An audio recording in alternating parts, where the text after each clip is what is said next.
بسم اللہ الرحمن الرحیم الحمد للہ رب العالمین والصلاة والسلام علی سید الانبیاء والمرسلین وعلی آلہ الطیبین الطاہرین واصحابہ الراشدین المہدیین اما بعد فاعوذ باللہ من الشیطان الرجیم بسم اللہ الرحمن الرحیم ثم دنا فتدلى فكان قاب قوسين أو أدنى صدق الله العظيم إن الله وملائكته يصلون على النبي يا أيها الذين آمنوا صلوا عليه وسلموا تسليما اللهم صل على سيدنا ومولانا محمد وعلى آل سيدنا ومولانا محمد وبارك وسلم وصلي عليه الحمدللہ تعالی یہ چند لمحات کی ایک مختصر سی مجلس جو ذکر معراج رسول صلی اللہ علیہ وسلم کے لیے انعقاد پذیر ہے۔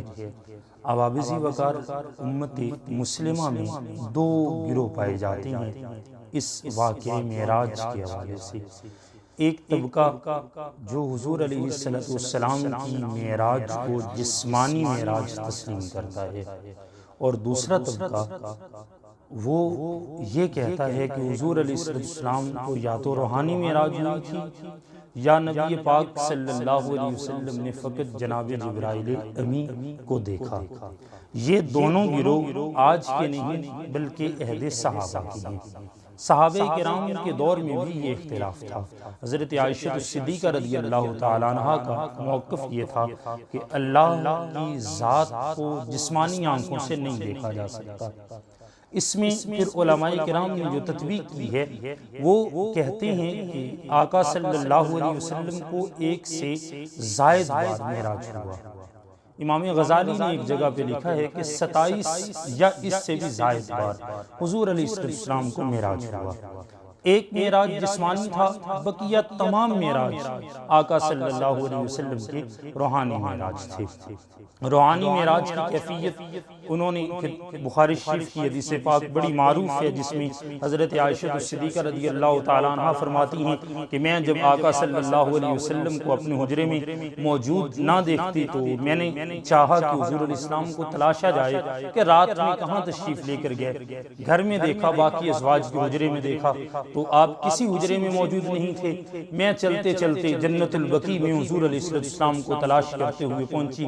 حضور علیہ السلام اپنے رب کے ساتھ محو گفتگو تھے، اللہ کے ساتھ کلام فرما رہے تھے، تو حضرت عائشہ صدیقہ کی موجودگی اور آپ کی آواز کو سن کر آقا صلی اللہ علیہ وسلم نے ارشاد فرمایا کہ تو کون ہے، من انت من انتی؟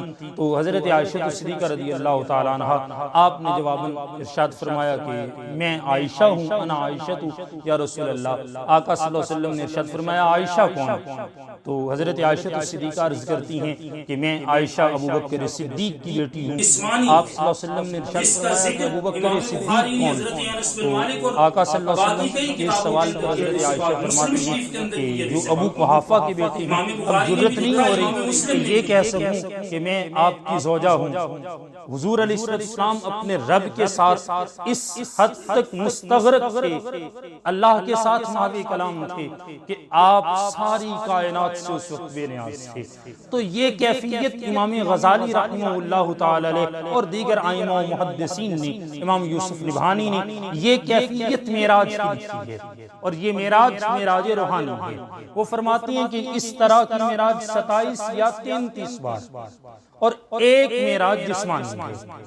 اس معراج کا تذکرہ کہ آقا صلی اللہ علیہ وسلم نے اللہ رب العزت کو اپنی ظاہری آنکھوں سے دیکھا، اس کی دلیل ہمارے پاس انتہائی مضبوط جو سند متصل کے ساتھ امام بخاری رحمہ اللہ تعالی نے اپنی کتاب الجامع الصحیح میں ذکر فرمائی۔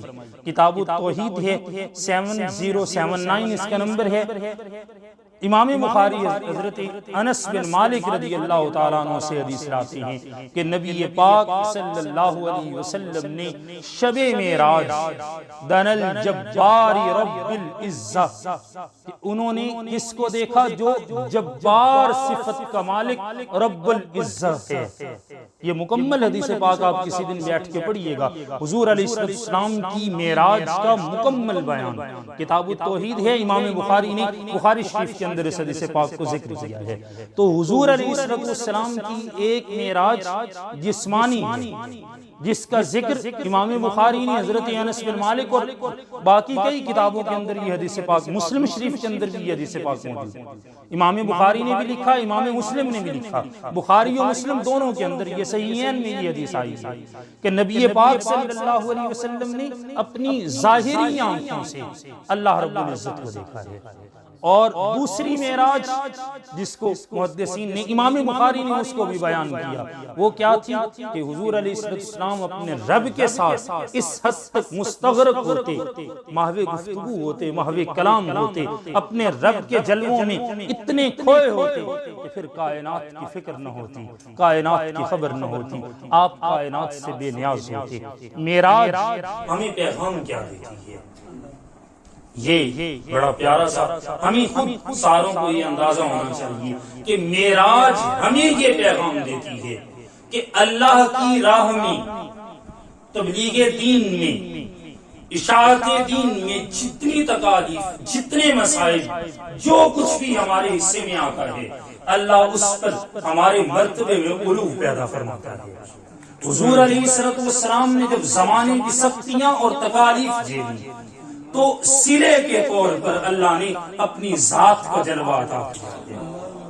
تو دین کے راستے میں جتنی بندے کو تکالیف اور مصیبتیں آتی ہیں، یہ انسان کے مرتبے کو بلند کرتی چلی جاتی ہیں، انسان کی عزت اور عظمت کو بلند کرتی ہیں۔ ہم سارے طلاب دین جو یہاں پہ دین سیکھنے کے لیے آئے ہیں، ہمیں اس مرتبے کو سامنے رکھتے ہوئے ان تکالیف کو صرف نظر کرنا ہوتا ہے۔ اللہ رب العزت کی حضور التجا ہے کہ مالک کریم حضور علیہ السلام کے صدقے دین حق کے صحیح معنوں میں چلنے کی توفیق عطا فرمائے۔ آخر دعوانا الحمدللہ۔